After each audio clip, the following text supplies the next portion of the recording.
Hello everyone, this is Vinod Kumar Verma and you are watching Madhuban BK English classes. तो आप सबों का एक बार फिर से स्वागत है मधुबन बीके इंग्लिश क्लासेस में। आज हम लोग इस वीडियो में सीखने जा रहे हैं बहुत महत्वपूर्ण passive voice. So in this video we are going to learn the passive voice of verbs with two objects. So let's begin. तो चलिए शुरू करते हैं। आज हम लोग इस वीडियो में सीखेंगे कि अगर एक्टिव सेंटेंस में डबल ऑब्जेक्ट्स रहते हैं तो हम वैसे सेंटेंसेस को पेसिव में कैसे चेंज करते हैं। तो देखिए, ऐसे सेंटेंसेस जो होते हैं वो कॉम्पिटिटिव एग्जामिनेशन और एकेडमिक एग्जामिनेशन दोनों के दृष्टिकोण से बहुत ज़्यादा इंपॉर्टेंट होते हैं। एग्जामिनेशंस में ऐसे ही सवाल पूछे जाते हैं। तो चलिए हमारे साथ बने रहिए वीडियो के अंत तक और सीखिए ऐसे सेंटेंसेस को हम पेसिव में कैसे चेंज करते हैं। देखिए, सबसे पहले हम एग्जाम्पल लेते हैं इसका एक्टिव का। एक्टिव जैसे मान लीजिए इस तरह रहता है, I gave him a book. Okay, हम इसे चेंज करेंगे पेसिव में इधर, ठीक है। तो समझिए, here we have two objects in this sentence, first him and second a book. Okay, here him is an indirect object and a book is a direct object and we have already learned that what is a direct object and what is an indirect object. हम already जान चुके हैं कि direct object किसे कहा जाता है और इनडायरेक्ट ऑब्जेक्ट किसे कहा जाता है। If you haven't seen the video then you can watch my videos. हमारा वीडियो आप देख सकते हैं, पीछे हमने बनाया है उसे, आप प्लेलिस्ट में जाइए और उसे देखिए, समझ में आ जाएगा कि डायरेक्ट ऑब्जेक्ट किसे कहते हैं और इनडायरेक्ट ऑब्जेक्ट किसे कहा जाता है, ठीक है। तो देखिए, इसमें हिम जो है हमारा ये इनडायरेक्ट ऑब्जेक्ट है, ये हिम, और ये अ बुक जो है वो डायरेक्ट ऑब्जेक्ट होता है, ठीक है। ऐसा क्यों? क्योंकि जो व्यक्ति सूचक शब्द होते हैं वो होते हैं इनडायरेक्ट ऑब्जेक्ट और वस्तु सूचक शब्द जो होते हैं वो होते हैं डायरेक्ट ऑब्जेक्ट। यस, तो हिम हमारा यहाँ इनडायरेक्ट और अ book is a direct object. तो देखिए, इसमें डबल ऑब्जेक्ट है तो ध्यान रखिएगा कि पेसिव जो बनेगा वो भी दो तरीके से बनेगा, या इसका पेसिव भी दो होगा, क्योंकि ऑब्जेक्ट दो तो पेसिव भी दो बनेगा। देखिए, हम इसे इधर बनाते हैं। सबसे पहले देखिए, I gave him a book. Okay, तो हम इसे यूज करके बनाएंगे हिम, तो हम इसे लिखेंगे ही। अब ध्यान दीजिए, इसमें देखिए ये टेंस कौन सा, आई गैव हिम, तो ये गैव सेकंड फॉर्म, ठीक है, पास्ट इंडेफिनिट का है। तो हम जानते हैं कि पास्ट इंडेफिनिट टेंस का जो है जब हम उसे पेसिव में चेंज करते हैं तो वहां क्या करते हैं, एक्सिलरी वर्ब के रूप में हम वाज या वर का प्रयोग करते हैं। तो यहाँ ही वाज, ही के साथ क्या लगेगा, वाज लगेगा, तो हम लिखेंगे ही वाज। वर्ब हमारा गैव है तो यहाँ तो गैव नहीं आएगा, यहाँ तो गिवन आएगा, ठीक है। ही वॉज गिवन, क्योंकि हम ये बात जानते हैं कि जब पेसिव में चेंज करते हैं तो हम हमेशा क्या यूज करते हैं, we always use third form of the verb in the passive sentence. तो यहां क्या हो जाएगा, he was given a book, he was given a book, आप लगा दीजिए बाय, आई का क्या हो जाएगा, मी, ठीक है। He was given a book by me. चलिए अब इसे दूसरे तरीके से बनाते हैं। हमने देखिए पहले क्या किया, इनडायरेक्ट ऑब्जेक्ट को यूज किया, अब हम डायरेक्ट ऑब्जेक्ट यूज करके बनाएंगे। तो अब बुक से अब बनाएंगे, ठीक है। अब बुक यहां भी वाज ही लगेगा, अब बुक वाज। अब यहां भी वर्ब वही रहेगा, गिवन, अब बुक वाज गिवन। देखिए, अब बुक वाज गिवन टू, यहां लिख देंगे टू हिम बाय मी, किसके द्वारा, मेरे द्वारा, है ना। तो ऐसे लिख दिए, a book was given to him by me. चलिए अगला एग्जांपल लेते हैं एक्टिव का।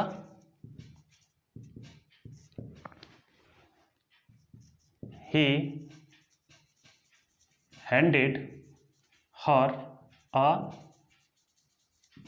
चेक। इसे भी हम दो तरीके से बनाएंगे। ही हैंडेड हर अ चेक, उसने उसे एक चेक सौंपा। अब देखिए क्या है, here you can see that we have two objects here in this sentence also. यहां भी हमारे दो ऑब्जेक्ट्स हैं, इसमें एक हर इनडायरेक्ट ऑब्जेक्ट और चेक डायरेक्ट ऑब्जेक्ट। तो हम पहले हर को यूज करेंगे, ठीक है, इसमें, और इसे बनाएंगे सी, क्योंकि हम जानते हैं ऑब्जेक्टिव केस से जब नॉमिनेटिव केस में चेंज करते हैं तो वो हमारा हर का सी में चेंज हो जाता है, ठीक है। अब यहां भी देख सकते हैं ये टेंस जो है किस टेंस का है, पास्ट इंडेफिनिट का है। ही हैंडेड, तो यहां भी क्या हो जाएगा, वाज लगेगा, she was handed, she was handed a cheque. By him. ठीक है, अब चलिए इसे दूसरे तरीके से बनाते हैं, यानी कि डायरेक्ट ऑब्जेक्ट को लेकर बनाते हैं। देखिए अब चेक पहले लिखेंगे इसमें, अ चेक वाज, यहां भी वाज लगेगा, ठीक है, क्योंकि अ चेक सिंगुलर है। तो अ चेक वाज हैंडेड, यहां भी वर्ब का तीसरा रूप हैंडेड ही आएगा, handed. A cheque was handed किसे, to her, to her by him. चलिए हो गया। अगला एग्जांपल लेते हैं और समझते हैं। और the principal gave me a prize। The principal gave me a prize, यानी कि प्रिंसिपल ने, प्रधान अध्यापक ने मुझे एक प्राइज दिया। अब देखिए यहां से लिखते हैं the principal gave me a prize. यहां भी देखिए आप देख सकते हैं डबल ऑब्जेक्ट है, एक मी और एक अ प्राइज। ठीक है, तो हम पहले मी को यूज करेंगे। अब इसे बनाएंगे, मी को हम आई में चेंज करेंगे, है ना, क्योंकि जानते हैं ऑब्जेक्टिव केस से जब नॉमिनेटिव केस में बनाते हैं तो मी को हम आई में लेते हैं। ठीक है, तो आई, अब यहां देखिए आई के बाद क्या होगा, यहां भी द प्रिंसिपल गैव, यहां भी देख सकते हैं आप V2 है, तो V2 है तो दैट मीन्स वाज या वर लगेगा, तो आई के साथ क्या लगेगा, वाज, तो आई वाज। अब लिखेंगे आई वाज, गैव वर्ब है तो गैव को क्या करेंगे, गिवन लिखेंगे। I was given a prize, I was given a prize, मुझे एक प्राइज दिया गया, किसके द्वारा, तो लिख दीजिए बाय द प्रिंसिपल। ओके, अब चलिए इसे दोबारा बनाते हैं अ प्राइज को यूज करके। हमने मी को यूज करके बनाया, अब डायरेक्ट ऑब्जेक्ट यूज करते हैं। A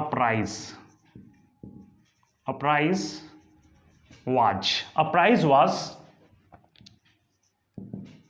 given to me by the principal. चलिए बन गया, a prize was given to me by the principal. चलिए और एग्जांपल लेते हैं।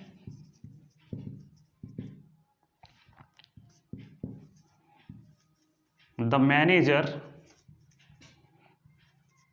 Will give you a ticket. The manager will give you a ticket, यानी कि मैनेजर तुम्हें एक टिकट देंगे। अब चलिए इसे हम पैसिव में चेंज करते हैं। देखिए इसे पैसिव में कैसे चेंज करते हैं, तो यहां देख सकते हैं यहां भी हमारा डबल ऑब्जेक्ट है, एक यू और एक टिकट। ये यू जो है वो हमारा इनडायरेक्ट ऑब्जेक्ट है और टिकट जो है वो डायरेक्ट ऑब्जेक्ट है। तो हम पहले यू को लेते हैं, ठीक है, यू विल बी, यहां देखिए विल बी लगेगा क्योंकि विल है ना, तो जो ये फ्यूचर टेंस का है, सिंपल फ्यूचर टेंस का है, तो इसमें विल रहेगा तो विल बी लगाएंगे। ठीक है, तो you will be given a ticket, you will be given a ticket bye the manager, ऐसे लिख देंगे, you will be given a ticket bye the manager. चलिए इसे दोबारा बनाते हैं। A ticket will be given to you by the manager, ऐसे बना देंगे। A ticket will be given to you by the manager. देखिए इसमें एक चीज ध्यान दीजिएगा, इसमें क्या होता है, यहां जो है वर्ब के बाद जब हम डायरेक्ट ऑब्जेक्ट यूज करते हैं तो प्रीपोजिशन हमारा यहां टू आता है। ठीक है, टू या इसमें फोर आएगा। ठीक है, दो चीज होता है, एक टू आता है या फोर। तो टू का प्रयोग क्या, जब किसी को कुछ दिया जाता है तो वहां टू, और जब किसी के लिए कुछ किया जाता है तो वहां फोर, ऐसे आते हैं। ठीक है, तो ऐसे सेंटेंसेस सेंस के अनुसार होता है। और ये कभी कभी क्या होता है कि अंडरस्टूड भी होता है, सेंटेंस में नहीं भी लिखा रहता है। ठीक है, आप नहीं भी लगाएंगे तो भी गलत नहीं होगा और लगा भी देंगे तो गलत नहीं होगा। ठीक है, क्योंकि अंडरस्टूड होते हैं ऐसे चीज। ठीक है, तो इस तरह से बनाएंगे। चलिए एक एग्जांपल और लेते हैं। अगर सेंटेंस एक्टिव का इस तरह से रहे, जैसे who taught you English, question mark, ठीक है। हु टॉट यू इंग्लिश, यानी कि तुम्हें अंग्रेजी किसने सिखाया, पढ़ाया, ठीक है। तो इसे देखिए, इसे भी हम दो तरीके से बना सकते हैं, ठीक है।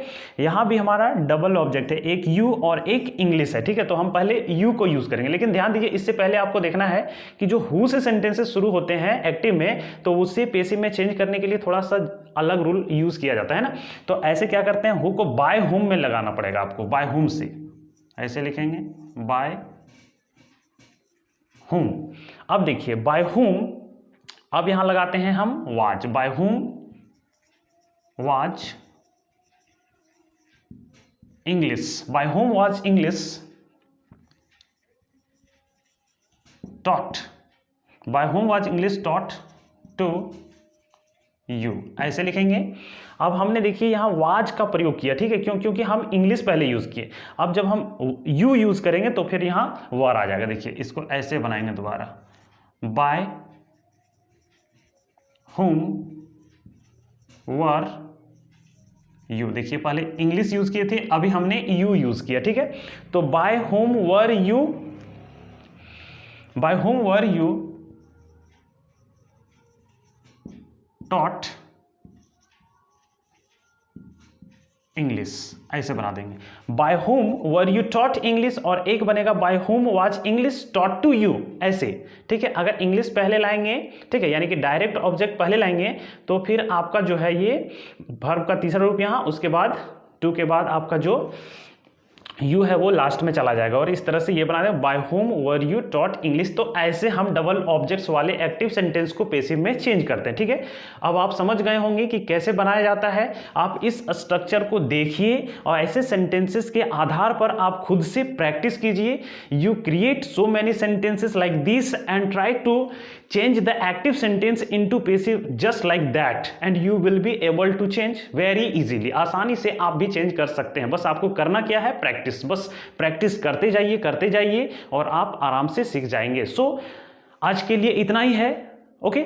मिलते हैं अगले वीडियो में और उसमें कुछ सीखेंगे नया। जैसा कि हमने बताया है, जितने भी प्रकार के एक्टिव सेंटेंसेस होते हैं और उसे पेसिव में बनाया जाता है, हम सारे एक्टिव सेंटेंस को पेसिव में बनाने का जो है सिलसिला जारी रखेंगे और सीखेंगे कंप्लीट, जितने भी होते हैं सबको सीखेंगे, और मैं सब पर वीडियोस बनाऊंगा। तो आप हमारे साथ बने रहिए और सीखिए, कंप्लीट आपको सीखने को मिलेगा, यहाँ एक भी छूटेगा नहीं, ठीक है।